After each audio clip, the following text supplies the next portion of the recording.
I want to thank Rep. Schmidt, Rep. Mendez, Rep. Duffy, and Rep. Kastner for being here. Thank you so much. We really appreciate your support of this issue, of MOVA, and the work that we do and our partner organizations that are in this room. Thank you very much. So we have a full briefing for you. We hope to really capture this funding, what the problem is, what the solution is, and most importantly, what that funding does, with some amazing providers who are going to tell you about their work.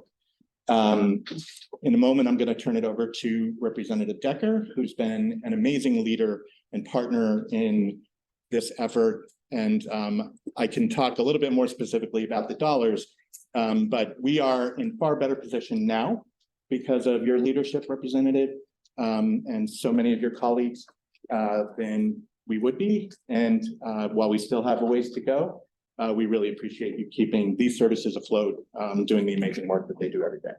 So without further ado, I'm going to turn it over to you to share a few words, and then I'll be back.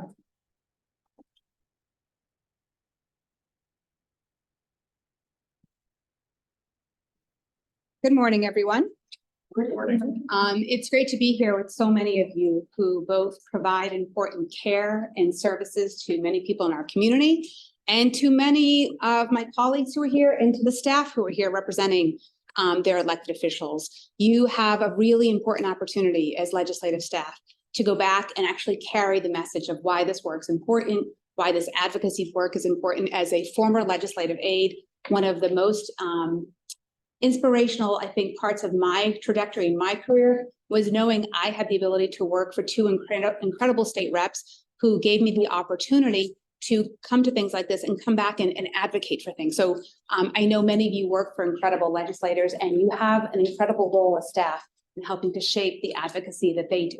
I also want to say thank you to my colleague, Representative Sean Garberly, who walked in. And, you know, you're going to hear from the experts on the ground who are doing this work. And there's many of you in this room. So first, again, I just really want to just pause to those of you. I do this because she's someone who's my friend, and I felt so lucky to get to know her many years ago after knowing of her for so many years. But Reverend Tina Sherry, who is here, you represent what a lot of providers do. You know, you're actually on the ground holding the hearts, the hands, the pain, the grief, the joy, the hope, and the emotional load that requires for so many of you, either because of why you were motivated to do this work or why you were called to do this work. And as legislators, you know, we often get thanked for guiding and navigating and shepherding.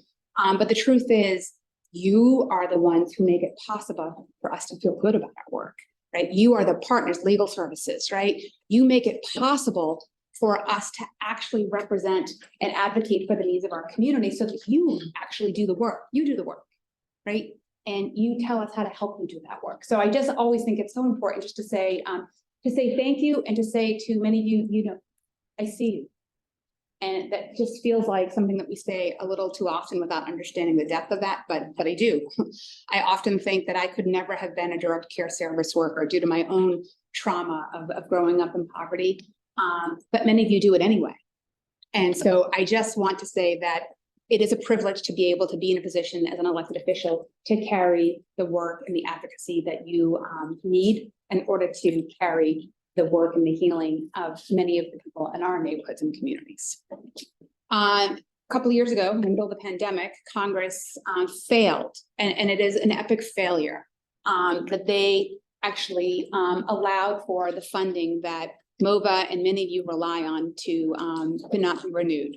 And they haven't actually done anything to redress that. And it was a very scary time. We were still in the middle of the pandemic. When we started getting calls from this, we weren't even seeing each other as legislators in person. We were in total remote. So even as a legislator, like, we were all trying to figure out how to communicate with each other when our communities were in high needs moments.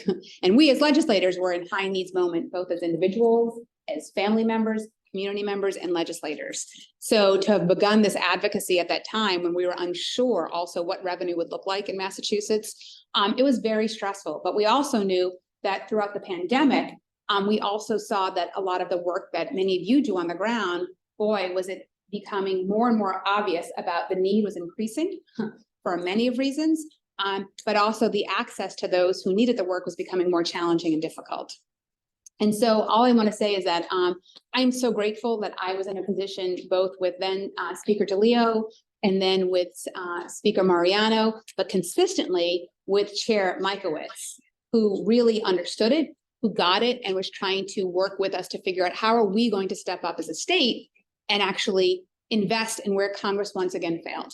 And so I just want to say thank you to both Speaker Mariano, and a real special thank you to Chair Mikowitz, who always understood this and continues. And it's why we were able to invest the first 40 million. And it's why we're going to continue working to get to the next 20 million with his support and your advocacy. And I feel fortunate to live in a state like Massachusetts. And I feel fortunate to serve with so many of my colleagues who you heard who are here today, who care as deeply. And I also want to give a very special shout out to someone who's not here, but who's been my partner along the way. And that's Representative Natalie Higgins as well, who's just been an incredible partner. So thank you to all you do. Liam, thank you to you and your incredible staff.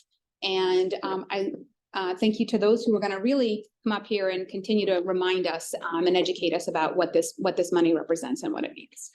Thank you.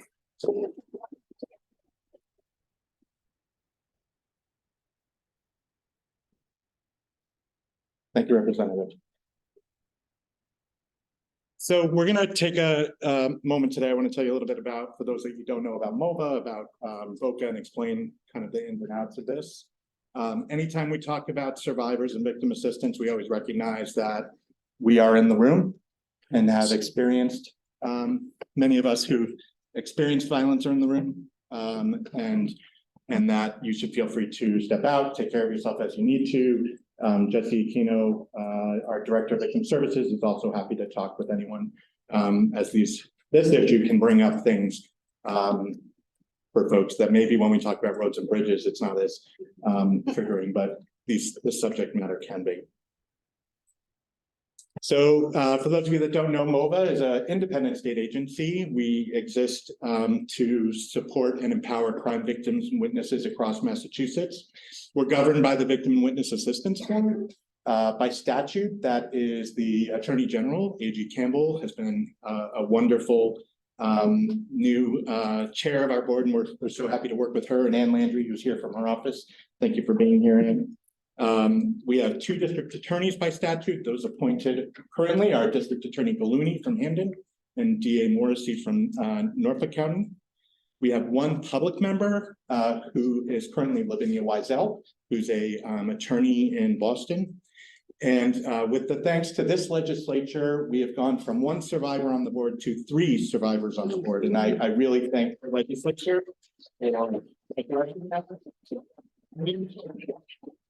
Currently, our survivors are Danielle Sicard, Audrey Morrissey, and Heather Bish. Their experiences are as unique as the voices and of survivors that we need to represent in Massachusetts. And we're really thrilled to have them on the board. And thanks again to the legislature for making that happen. So we work to ensure that all victims and survivors across Massachusetts are supported and empowered through access to high quality services that are trauma-informed, culturally responsive, and reflective of the diverse communities that they live in. And so we do that through several different ways. Obviously, we're going to talk about funding today. We administer many state and federal dollars to support free services for crime victims. We do outreach and training, again, trying to do some outreach to explain the needs of survivors. We do a lot of policy and legislative work. We hope to serve as a, for those of you that do work in this building, we'd like to be a resource to you.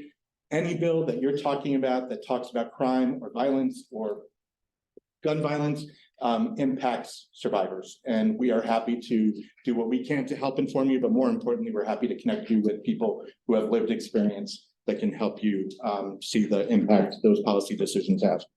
We do many service referrals, and we also administer, you may have walked through the Garden of Peace Memorial for Homicide Survivors, Homicide Victims. And that is something, again, with the legislature's support, we were able to take over the past, I think it was about 4 years ago. And we have been blessed to really be able to engage with families of homicide victims in that new way. So the Crime Victims Fund, VOCA is what we're talking about. So Crime Victims Fund was created through the Victim of Crime Act, and it provides financial support to victims of crime across the nation. It was passed in 1984. Crime Victims Fund at the federal level is funded through, not through taxpayer dollars, but instead through fines and fees for after federal convictions at the federal level. And what you need to realize is that those fines and fees don't really come as much from individuals prosecuted at the federal level, but companies and white collar cases at the federal level. And that the fund was created with those dollars and is then administered down to the states like Massachusetts to provide for the amazing services represented in this room. Each state receives VOCA funds to do this. They fund rape crisis centers, domestic violence programs, child advocacy centers, culturally specific organizations, and many other services. VOCA is one of the only funding streams that supports all crime victims and every population of crime victim, not specifically but oftentimes there are funding that is directed towards one particular population of crime victim.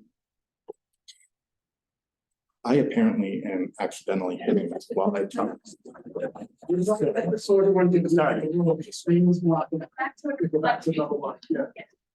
All right. Sorry, you still have to go through those. So what's the impact here? So the Crime Victims Fund is in critical condition right now. As Rep. Decker said, we are seeing significant decreases in funding to administer to our programs.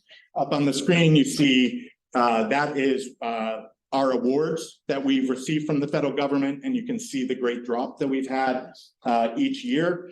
Those awards, we have, not to get too much in the weeds, we have 3 years to spend those awards. And as you can imagine, it is really hard to budget as we get less and less and less funding. That is largely due to a mechanism both with what Congress has done and with the role of prosecutions at the federal level and the way those funds have been diverted, frankly, away from the Crime Victims Fund and towards the general treasury. And so while we several years ago worked with the Biden administration and others to correct that problem with the law, we are not out of the woods yet, and we're still trying to work through what you see in front of you, which is huge ramifications. Since the enactment has not yet created an immediate fix.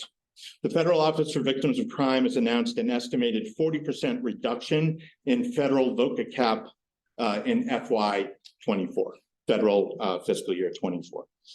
And that again is to every state in the country.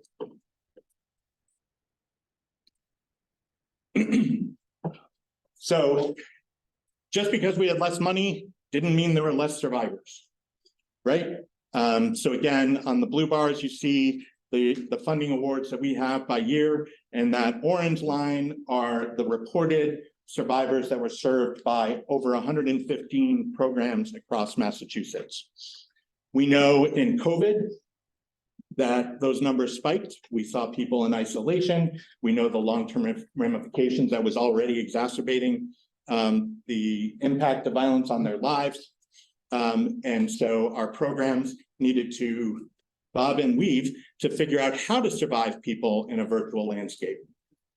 And again, they could tell you better than I how they went about doing that, creating access through telecommunications, as we all have been doing for our jobs. The other side of that is, as COVID has opened up and we've needed to go back to the old way of supporting survivors in person, the ability to support people online and virtually did not go away. And so now programs are actually serving more people, creating more access, building more bridges to folks and engaging them in new and amazing ways, which is phenomenal. And we're giving them less money to do it. And that's not acceptable for any of us. Want to talk about who's at risk, who's impacted by violence, and just a few snapshots of the data that we collect from programs. That survivors have other barriers and needs that they are trying to address in addition to the violence that they are recovering from. Survivors with disabilities, immigrant survivors, survivors with no home, veterans, LGBTQIA plus identities. You know, we know that over, 45.7% of the survivors that we're serving in Massachusetts identify within one of those classifications. And we're not serving everybody. I know we're not getting to everybody, but it's just a snapshot. Again, racial minorities. We know that communities of color are disproportionately impacted by violence. Just 20.6% of Massachusetts population identifies as non-white, but approximately 32.8% of the individuals served by VOCA dollars are identify as non-white. And again, I know we're not serving everybody. We know that survivors of color, many go to traditionally funded victim assistance programs, and many do not. And so we have taken an initiative over the past couple of years to try to identify programs in communities of color where survivors are going to provide some support and identify the opportunity to raise their ability to provide victim assistance. We did a pilot program in Western Massachusetts, the 4 counties of Western Massachusetts, where we're supporting 5 culturally specific programs that specifically work in communities of color. And we look forward to, notwithstanding having less money, the need to bring that work statewide so that we stop only supporting survivors who can get to us, but find out where they're going and making sure that there are supports for them as well, not instead of. Female and gender diverse individuals are more likely to become victims of violent crime. This is probably not surprising necessarily from what we know anecdotally, but 72% of the victims served by MOVA funded programs identified as female. So the VOCA Bridge, what brought you here today? This is an ongoing funding request that we've been working with so many of our programs, the partner programs in the legislature, to bridge the impending cuts that have come from VOCA, the VOCA fund, and are going to be coming from the VOCA fund. And today, as Rep. Decker said, we have received $40 million to support and stem the cuts that the programs are facing. And it's worth noting here that if we were to give all of these programs maintenance funding, right, the same amount as we gave them year after year, we all know that that's a reduction. We all know that that's a cut based on today's costs. And I think all of us would be thrilled to be able to fund them at maintenance level prices. And so it's just worth noting. I do want to, along with Rep. Decker, thank Representative Higgins, Senator Comerford, so many reps that have been supportive, House Ways and Means Chair Mikowitz, Senate Chair Rodericks, Speaker Mariano, and Senate President Spilka for supporting that $40 million in request. And we are so grateful to have the opportunity to work towards supporting what we anticipate being a cut in the FY25 support of services and victims for victims in Massachusetts. Our contracts, because we're state agency, run from July 1 to June 30th, and on July 1, all programs that are funded by MOVA will have services and staffing reduced without this funding, period. It's going to be jobs. It's going to be services. As it is, we've been, I've been calling around to so many directors and talking with them, and, they're trying to maintain their staff and personnel and people, but we're no longer able to support their rent, their lights, their infrastructure, which all of these people need to work out of. It's getting harder and harder and harder for these programs to maintain the basic services that they're providing to survivors in this whole new way to serve the increased number of survivors that we're seeing. So without the supplemental funding that we're talking about here today, all these programs are going to be facing big cuts. And I don't say that to scare any of the programs in the room or any of those of you that turned in. You know that we are committed, along with everybody in this room. Everybody showed up here because they're committed to finding a solution to keep you working and meeting the needs of crime victims.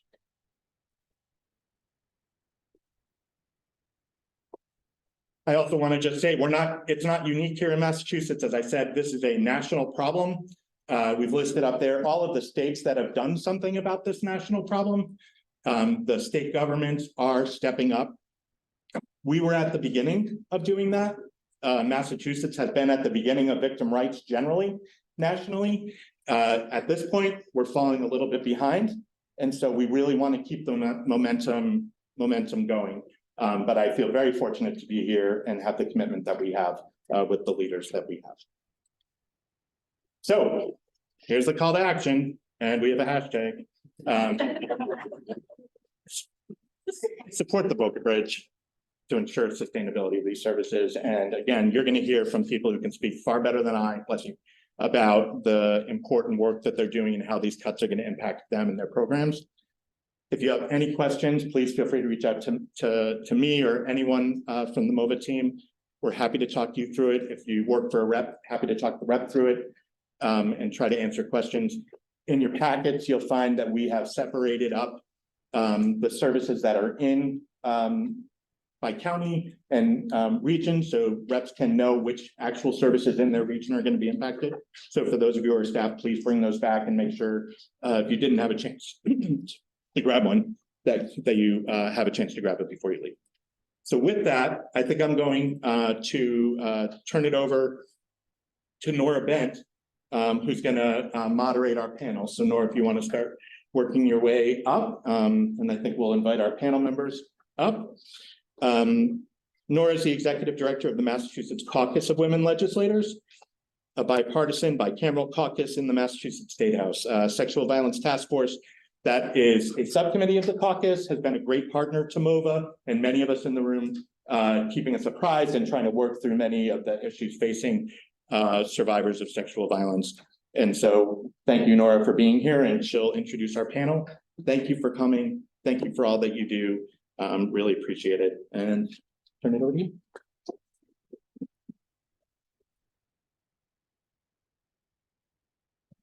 Thanks, Liam. And I'll ask all the panelists to come up. We have name tags to find your seats. And thank you all for being here. It's great to see such a packed room for this event. And appreciate the MOVA team putting it together, as well as Rep. Decker and Senator Comerford for their work on this. In the interest of time, I am just going to introduce our panelists very quickly. I believe there's a QR code that you can scan to learn a little bit more about their bios, but I want to make sure we can really get to the meat of the discussion. So I will start with just going down the line here, introducing our wonderful panelists. Oh, there we go. Everyone's lovely picture. So to start, we have Chaplain Clementina Cherry, who's the founder, president, and CEO of the Louis D. Brown Peace Institute. Diana Mancera, who's the CEO of New Hope, Inc. Dr. Jeffrey Trant, who's the executive director of the Children's Advocacy Center of Franklin County and North Quabbin, and Beth Leventhal, founder and executive director of the network La Red. I'm going to ask each panelist to just introduce the organization that you work with, what types of services you provide, and the populations of survivors that you work with. And we can start with Tina. Thank you. It's great to be here. You know, Liam, thank you again for your leadership as a survivor, bringing your full 100% into this. And thank your team also for the amazing work that they do. The Peace Institute serves as a center of healing. Okay. They can hear you. You can't hear me? The Peace Institute serves as a center of healing, teaching, and learning for families and communities impacted by murder, trauma, grief, and loss. Founded the organization in 1994 after my 15-year-old son Louis was killed.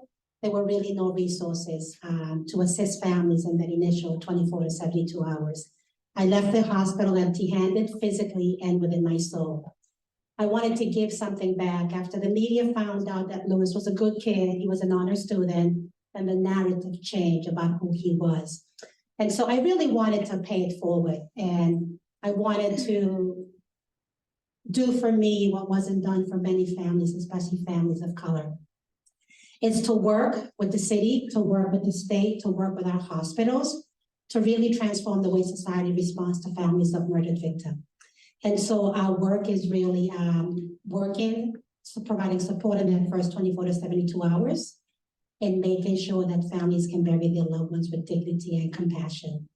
We've developed the best practices in the field of homicide response, not just in Boston, across the state and across the country. We are sought after our trainers to make sure other cities and states across the country have best practices in responding to families of homicide victims. And we've developed a Survivors Burial and Resource Guide that is a tool that we use and are also in our 4 level 1 trauma hospital, Boston Medical, Rhythm and Women, Bethesda Leahy, and Mass General. They all have the Burial and Resource Guide. So when they have to make that death notification, that family doesn't leave empty-handed the way I did, and then they make the connection to our Survivors Outreach Services Manager, Stephanie Boston, to then begin to guide that family with dignity and compassion, along with making sure that they get access to the state victim compensation. Thank you. Good morning, everyone. Thank you so much, MOVA, for doing this, and thanks to all the legislators and their aides for being here. So yeah, my name is Diana Mancera, and my pronouns are she and ella. And I want to start by just mentioning that how kind of I started doing this work, because I think it's important because it relates to the work that we do at New Hope as well. So I was born and raised in Mexico City. I identify as a survivor of sexual assault and domestic violence myself. And why I got involved in this was my mom says that I started doing this work since I was 5 years old. And part of that was because she said that I would stay in between my dad every time that my dad would try to harm her and just say, please stop. She had enough. So it really, I think that since I was 5 years old, I started doing this work and became an advocate because I really wanted to make sure that whatever my brothers, my mom, and I experienced, other folks didn't have to experience the same thing. So I committed myself and my work, and I made a promise to my mom that I was going to make sure that whatever we experienced, no one else was going to experience. And part of that, I came to the US because I thought, well, that's the land of the opportunity. This is where things happen. This is where things change. So I started doing this work about 70 years ago, and now I'm at New Hope Inc. And part of the work that we do, we provide free and confidential services, trauma-informed services to survivors of sexual assault and domestic violence. We provide services to 41 communities in the Southeast and South Central Massachusetts. We serve adults, children of all identities, of racial backgrounds, and we are committed to centering underserved, inadequately served survivors. We seek to elevate persons who identify specifically Black, Indigenous, and people of color, people living with disabilities, and LGBTQ identified folks. Our vision is simply one, that everyone has the right to live free of violence and exploitation. We have a 24-hour hotline. We provide SANE medical advocacy. We have 12-unit emergency shelter. We have outreach, prevention, and education. We also provide counseling services. We have our SAFE plan, which is folks that are stationed in 7 district courts and 1 probate court, assist individuals in obtaining restraining orders and harassment orders. These advocates are also are located in the Attleboro, Dudley, East Brookfield, Milford, Taunton, Westboro, and Oxbridge. And this actually is supported by MOVA. We also provide community-based advocacy, supervised visitation, and housing and stabilization, which provides individuals with funding for past due rent, utilities, other costs necessary for providing stability, reliable housing, which also is supported by MOVA. We also have our civilian police advocates in the Attleboro, North Attleboro, Sigwood, Raynham, Dayton, Norton, Mansfield, Taunton, Southbridge, and Webster police stations. These folks provide individuals with services such as crisis intervention, safety planning, and assistance with criminal justice systems. We also have our RESPECT program. This is a state certified 40-week psychoeducational program for those who have caused harm in their partners. So that's a little bit about our work. Hi, good morning. You gave me a microphone. I'm not going to give it back. My name is Jeff Trant, and I'm the Executive Director of the Children's Advocacy Center of Franklin County in the North Quadrant. We are one of 12 nationally accredited CACs in the Commonwealth. I want to talk a little bit about what a CAC is, and more specifically, what that looks like in a rural community, because victim services and the way that violence affects children in rural communities creates some very unique challenges. So 1 in 10 children, right? That's the consensus number. 1 in 10 children will be sexually abused before they turn the age of 18, right? This is an epidemic, right, that no one is talking about. Amongst the reasons why that number is so difficult to quantify oftentimes is that we know through research that more than half of every victim of child sexual abuse will never disclose, and that it's not uncommon for children to disclose later in life, oftentimes in adulthood or until their abuser no longer has access to them. So, right, we see latent and disclosed reporting. So a child advocacy center, specifically our child advocacy center, sits at the nexus of child welfare, prosecution, and recovery-oriented systems. So when a child discloses that they have been sexually abused, first, they generally tell someone who's safe. And more often than not, that happens in school because children feel safe at school. And the majority of children who are victims of sexual abuse know their abuser, right? So the fallacy that there are stranger danger and that someone in a white panel van is going to show up and abduct them, while those are outliers, that's certainly not what we see as, kind of the typical case. So children make disclosures when they feel safe. They tell a trusted adult, and that trusted adult, more often than not, a teacher, right, is someone who's a mandated reporter who is obligated to report to the Department of Children and Families. Children then get brought to a CAC, which is a really child-friendly environment, right? So it's a home, it's safe, it's loving, and it's supportive. And the whole purpose of a CAC is so that a child only has to tell their story once. When I started doing this work, decades ago, it was not uncommon that we would interview children multiple times, sometimes 5, 7, 10, 12 times, right? And that's re-traumatizing for a child to have to tell what happened. Also, the way that I ask questions is different than the way a law enforcement professional will ask questions. And that ultimately the old way of interviewing children, one, re-traumatized and re-victimized them, and secondly, created a real bailiwick for prosecution, because when you ask someone questions different ways, you create prior and consistent statements, right? And that had a real challenge to being able to successfully prosecute and hold people accountable for these atrocious crimes. And so having a place where a child can come and be interviewed once, where you can use a research-supported interviewing protocol, we call it forensic interviewing, to ask a child in a non-directional way what happened, and to be able to record that so it can be used as evidence is really helpful. So first and foremost, a CAC is a place where a child receives a forensic interview. Secondly, we're also the place that brings together what we call a multidisciplinary team. So that's law enforcement, it's prosecution, it's child protection services, it's specialized medical care, and it's mental health services, to ensure that that team wraps around a child, and that regardless of what happens with a criminal or civil investigation, that the child and the family receive the help and the support that they need.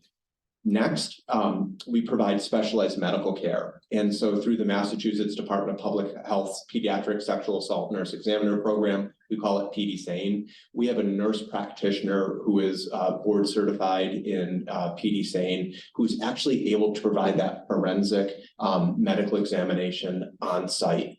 And lastly, we provide specialized behavioral health services where we're able to provide timely evidence-based intervention to help support healing and recovery.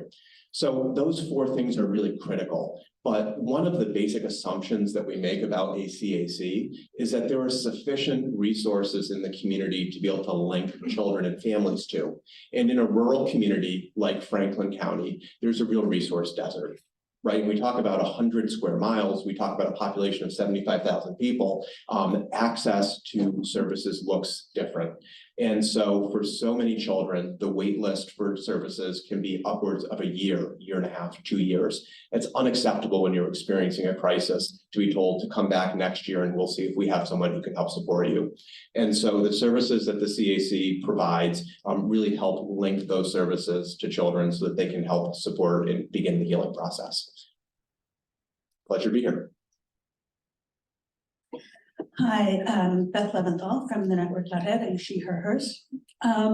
So I started the Network Flathead in 1989 after working in mainstream domestic violence programs for a few years. And it was only because I started doing that work that I realized that I was being abused by my girlfriend at the time. Because everybody knew, and a lot of people still think, that partner abuse was something that straight cisgender men do to their straight cisgender partners. And it's not something that a woman would do to another woman, and certainly not something a feminist would do to somebody else who identified as a feminist. Except that I started doing this work and heard my life coming out of these straight cisgender women's mouths and thought, oh, well, that's a problem. And started providing services through a support group in that program, and just heard story after story after story of survivors being refused services at all, or being told they could come, but then being harassed or being asked to leave because other people's homophobia and transphobia was making them uncomfortable. So the Network Flathead is a survivor-led and survivor-centered organization. At any given year, you can find between 65 and 90% of our staff and board are survivors, many of whom have participated or are continuing to participate in our services. In the fiscal year that just ended in June, we served 933 survivors, which is double the amount pre-pandemic. And we took just under 4,200 hotline calls. We provide a whole array of bilingual direct services. We have a 24-hour hotline, which is directly answered. There's no answering service. There's no pager. There's no need to have a number where it's safe to call back. We provide emergency safe home for a 4-week stay. We've got up to 2 years of transitional housing for 16 survivors and their kids. We offer support groups, mostly virtual, which haven't started even before the pandemic. And we're starting to add back in-person groups. And we provide individual support and advocacy. Survivors do not have to leave their partners in order to get services, and they do not have to want to leave. People come to us at any stage of either just figuring out that they are being abused and trying to figure out what to do about that, from that, and to people who left their partner 15 years ago and are sort of dealing with the aftermath. But the purpose of our existence is not to provide services. We don't see ourselves as a social service agency. We see ourselves as a social change organization. Our goal is to end partner abuse, not to provide services to survivors. And so towards that end, we provide outreach because people, and education, because if people don't know an issue exists, they're certainly not going to work to end it. And we provide training and technical assistance for providers to become more accessible to our communities. We provide survivor leadership training So in addition to, actively recruiting survivors to work and volunteer at the organization, that's not for everybody. And yet people often want to do something in their communities. And so we provide training and skills so that folks can address partner abuse in their own circles. We also do media response to partner abuse in the news, and we provide an array of publications. And I've got, if you're interested in more stuff, I've got materials over by on the table over by the door, and I'm happy to send you way more stuff than that. Great. And Beth, we'll start with you for the next question since you have the microphone.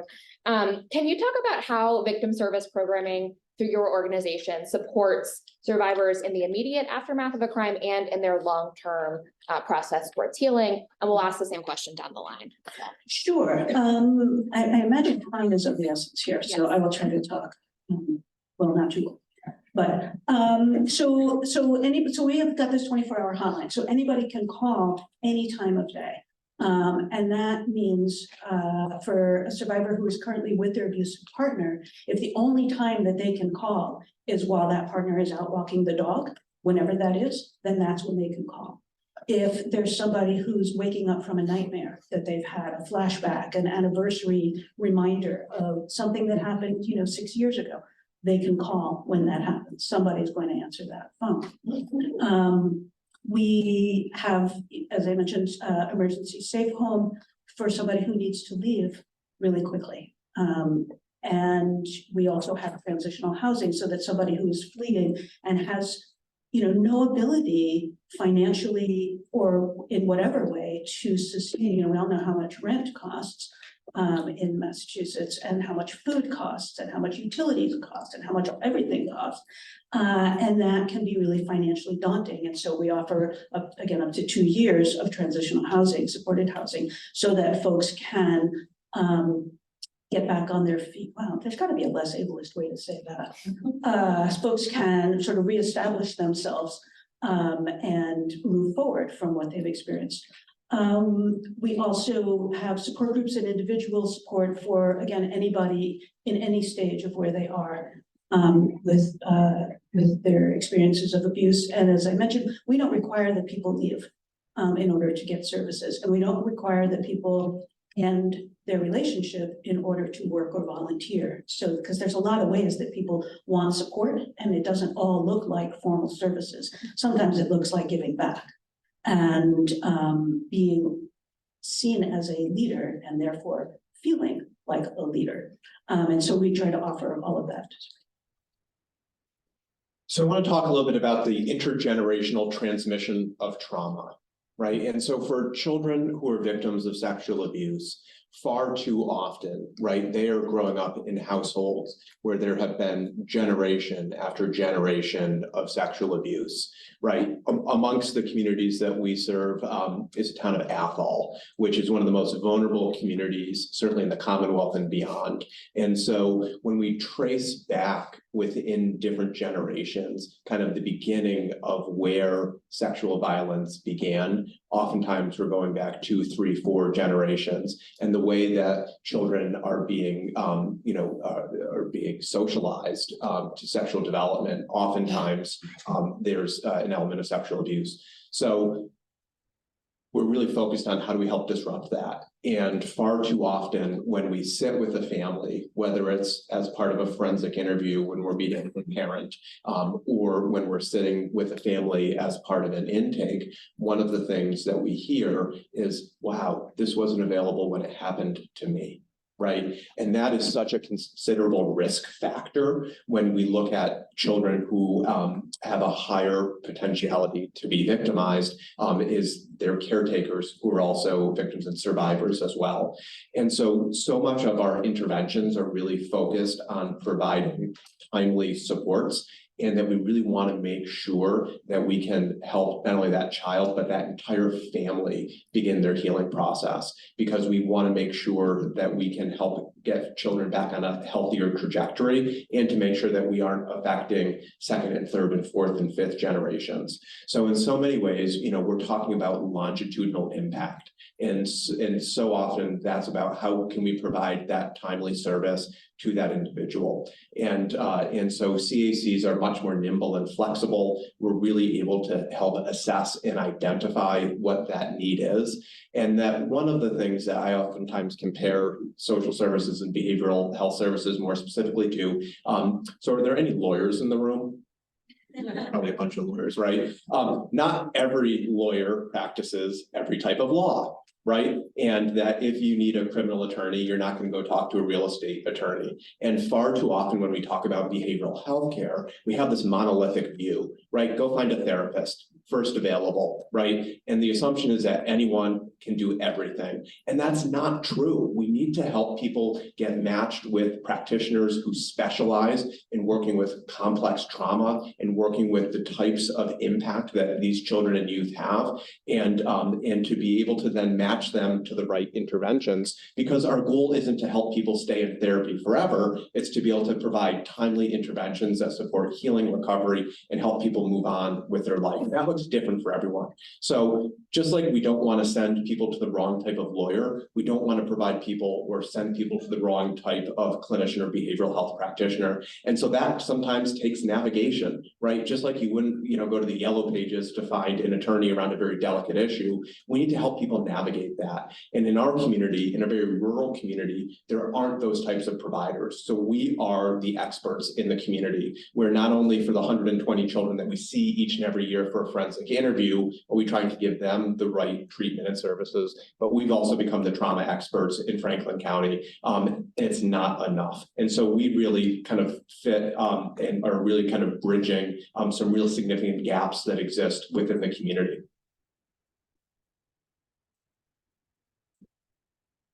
So it's very similar to what folks have shared before. Most of the survivors and victims that we provide services to come through our 24-hour hotline or referrals, or through the court or through the hospital. And what happens is usually they do an intake, and based on the intake, the staff will assess the appropriate support that the person needs, or the people need, or the family need. As previously described when I was mentioning the services that we provide, we really try to think about an intersectional lens. So, and we have noticed that about 75% or between 75 to 80% of the folks that we serve are experiencing other things like financial assistance. So oftentimes we end up providing that immediate service before we actually provide any other support or healing through their trauma. So again, because we have to think about the immediate need of the person before, because when you think about intersectionality, folks don't just come as survivors or victims of domestic violence or sexual assault. They come with a bunch of different complexities. And a lot of them are facing homelessness or are in the verge of becoming homeless. So we have to address that first before we address other things. Thank you. I'm not going to repeat the introduction, but I want to just really break it down for you, because as I hear my colleagues talk about their serving the victim, we don't serve the victim. We serve the families of the victim. In a homicide, the victim is dead. And people tend to not think about the services that we need. So what we've done, and I'm going to call Stephanie's name again because she's here as our director of Survivors Outreach Services.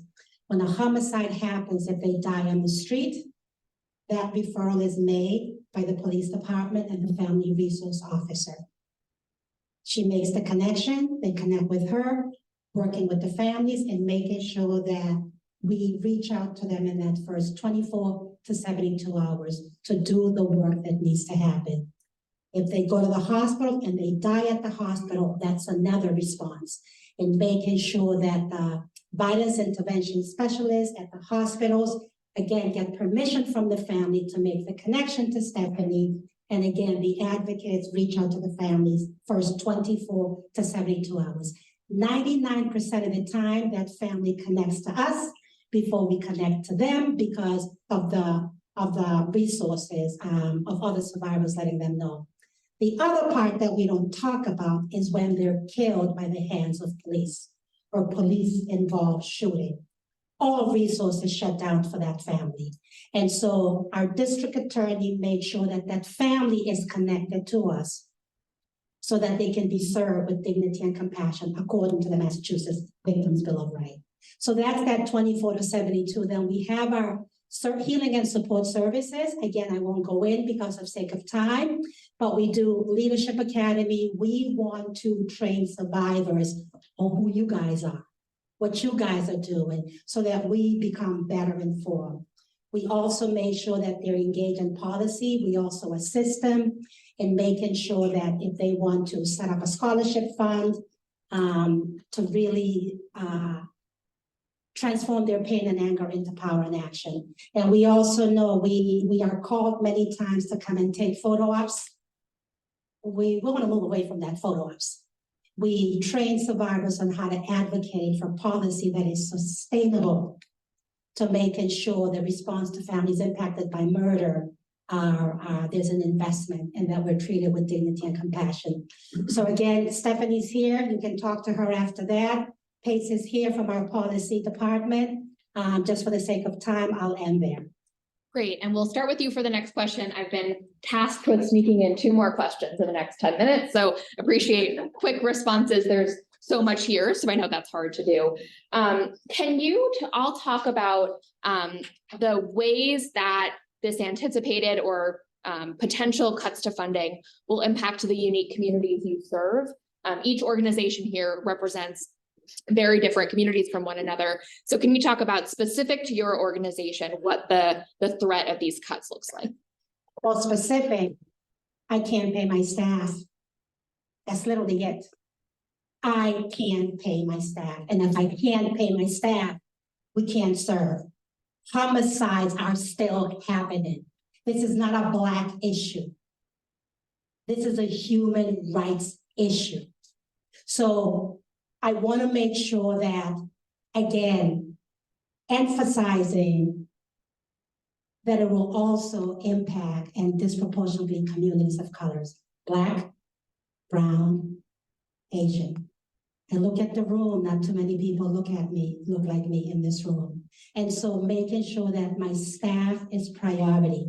And it's not just at a level to keep them, they have families. They have families and the cost of living is going up. We often say we want to invest, you are the front line, you are the pillar of the organization. Well, it's time for us to show that by paying them what they're worth. I think what I also would like to say is, research tells us that families whose loved ones are murdered can become homicidal, suicidal, addicted to drugs, or alcoholic. We know that's there. If we don't get this funding, we think violence and death and murder is high. It will be even higher. This goes beyond public safety, public health, criminal justice. It is a human rights issue. So if we are investing in prevention, which is great, I think we need to make sure that we also invest in the response and the aftermath to make sure that Massachusetts, and it's not just us, it's for all of us, but for me is my staff and the resources are there, and we need to make sure to follow the data and to make sure MOVA has the money so that we can continue to do the work and to serve. And when we do, we will see that cycle of retaliatory violence will cease, because healing and peace will be at the center of everything that we do. Thank you. Yes, ditto to that. To say it super simple, VOCA cuts means fewer advocates, fewer counselors, inability to provide support, information, options after the aftermath sexual assault and domestic violence. Just to give you a quick example, every 68 seconds, a sexual assault is happening, every 68 seconds. So it's not gonna stop because of the VOCA cuts. It doesn't mean the sexual assault is gonna stop. So similar to what Clementine just shared, we have not been able to give our staff a raise in years. And we live in the third most expensive state in the country. In average, our staff makes between $33,000 to $35,000, an advocate or counselor. So can you live with that in Massachusetts? Nope. Exactly.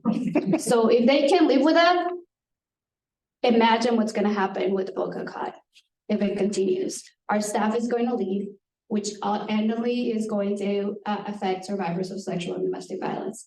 If they can work, we can provide the support.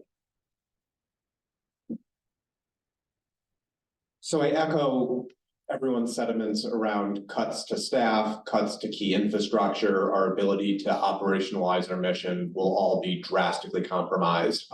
Continuity of care is what I'm most concerned with, right? That the needs of survivors and victims doesn't end, and our ability to continue to serve them will be immediately disrupted. So what that looks like functionally is that our already over leveraged emergency rooms and acute care systems will start to see, folks who are coming in for services that we could have provided in the community. So our ability to provide timely early intervention ends, and then we're going to push people towards the most expensive part of the healthcare system, which is already overtaxed, over leveraged, and then we're going to see, spending for healthcare through Mass Health and other public kind of funds increased. So continuity of care will be substantially disrupted. Yeah, we will also cut staff. We would have to cut our safe home program. And we'll have to cut all of the things that we help survivors so that they don't end up homeless. Utilities, relocation costs, groceries, household goods, all of the things that make the difference. Because it's like that $20 bill that you can't pay that becomes $400 over time, that becomes $1,000, that becomes you're on the street. Right. And that's what will be lost. And this is an unfair question to end with. One sentence, what do you want this audience to take away? I know it's hard to sum up into one sentence, but if folks are going back to their offices or their organizations, what do you want them to take? How many hyphens can you have in that sentence?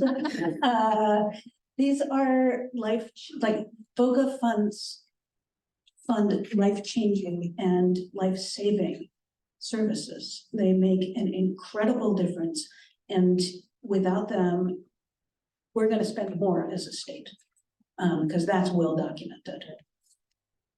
So Massachusetts has been a leader, right? We have been at the vanguard of victim and survivor services. I think Liam said it very well. Congress has failed, and that as we move forward, we need continued action. That certainly we have a very dysfunctional Congress presently, and that we need our legislators. We need the leadership of the Commonwealth of Massachusetts. So my sentence, this is my preface to my sentence, which is just action, period. That's cheating, but. Yeah, so as I mentioned at the beginning of my intro, I came to the United States because I had hope. And so I say that to you all. I have hope that you're going to make a difference, that by just listening to us, it's not just us sitting with a suit because we have to look good, but with you really are going to listen to what we're saying, because the staff that we have to go back and look at are the ones who are really are doing the work on a day-to-day basis. So I continually have hope. I will not finish and end without hope. So you will be hearing from me if nothing changed. I will be at your door. Thank you. It's again, the invitation is when you hear of a homicide, don't dismiss it and think, it's just those people out there. See it as a human being. See it as your neighbor, see it as your friend, and do everything that you can to, again, advocate for this line item to make sure MOVA, which is the only entity here in Massachusetts that funds crime victims, and also included survivors of homicide victims. Don't leave us behind, because all of these clients become victims, homicide, and then we are the ones dealing with their families. So we want to put out a business, but we also want to make sure that the work is being done. So whatever we can do to call your legislators to make sure that that line item increases. Thank you so much.